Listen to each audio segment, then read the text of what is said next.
រឿងជាតិខ្លាធំកាលពីព្រេងនាយមានព្រះមហាក្សត្រមួយព្រះអង្គសោយរាជសម្បត្តិនៅនគរមួយមានអគ្គមហេសីជាចោមស្ត្រីមានមន្ត្រីចតុស្ដម្ភ4នាក់មានហោរា1នាក់ជាតំណាងប្រណេតព្រះកានព្រះអង្គមានមន្ត្រីនិងស្រីស្នំជារាជបរិវារពេញកិត្តិយសជាម្ចាស់ផែនដីតាមព្រះរាជប្រពៃណីអំពីបុរាណរៀងមកប៉ុន្តែ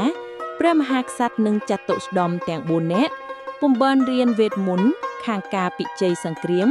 ដោយព្រះរាជាមុនមកឡើយព្រះអង្គតែងទ្រង់ព្រួយបារម្ភនឹងព្រះមហានគរជាអនេក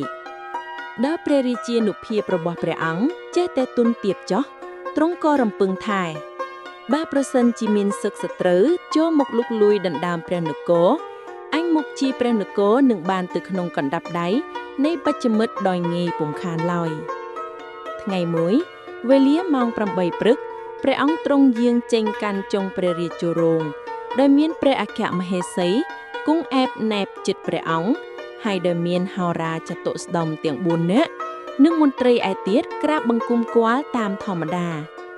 ពេលនោះទ្រង់ភ្ញាក់ព្រះតីចង់ទៅរៀនសិលសេះក្នុងសំណាក់អាចារ្យទិសាបាមុខឯនគរតកសិលាទ្រង់ក៏ជំនុំជាមួយព្រះអគ្គមហេសីក៏សុំតាមទៅផងឯហោរានិងចតុស្ដម្ភទាំង4នាក់ក៏សុំតាមហែព្រះអង្គទៅដែរដើម្បីនឹងរៀនមន្តវិជ្ជាឲ្យជំនាញដើម្បីរក្សាព្រះនគរ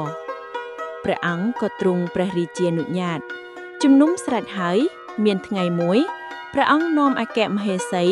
ហោរានិងចតុស្ដម្ភទាំង4នាក់ចេញចាកព្រះនគរគម្រប់7ថ្ងៃដល់នគរតកសិលាបានជួបនឹងអាចារ្យទិសាបាមុខក៏សុំរៀនសិលភាទអាចារ្យទិសាបាមុខទទួលភារៈបង្រៀនព្រះអង្គព្រះអគ្គមហេសីនិងហោរាព្រមទាំងចតុស្ដម្ភបានរៀនចេះសពគ្រប់ទូនឹងចង់ក្លែងខ្លួនជាសត្វតិរច្ឆានឬជាយក្សគុណធពសុបណ្ណាក៏បានដោយងាយរៀនចេះស្រេចស្ដេចសុំលាលោកអាចារ្យវិលត្រឡប់មកព្រះនគរវិញអាចារ្យក៏អនុញ្ញាតព្រះរាជានិងព្រះអគ្គមហេសីបានធ្វើព្រះរាជដំណើរត្រឡប់មកវិញព្រមដោយហោរានៅចតុស្ដម្ភទាំង4នាក់ទ្រង់ចេញចាកក្រុងតកសិលាមកបាន3ថ្ងៃហេតុតែផលកម្មនាំឲ្យវង្វេងផ្លូវទ្រង់យាងត្រាច់កាត់ព្រៃអស់ស្បៀងអាហារ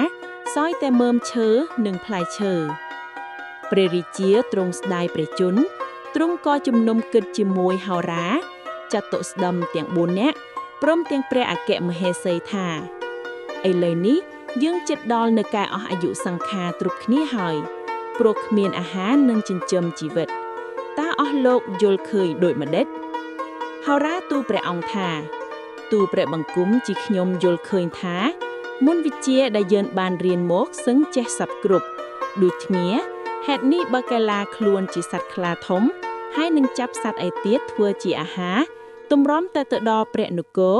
សុំកែឡាខ្លួនជាមនុស្សវិញក៏បានព្រះរាជាព្រះមហេសី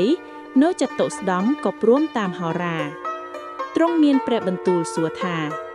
ឥឡូវនេះរូបខ្លាទាំងមូលនេះលោកណាត្រូវកែឡាខ្លួនធ្វើជាអី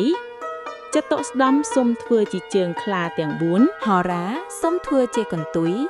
ព្រះអគ្គមហេសីសុំធ្វើជាខ្លួនខ្លា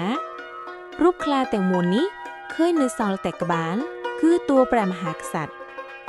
ជំនុំរួចស្រេចក៏សូត្រមន្តវិជ្ជាកាឡាខ្លួនកើតជាស្ដេចខ្លាបានដោយសេចក្តីប្រាថ្នា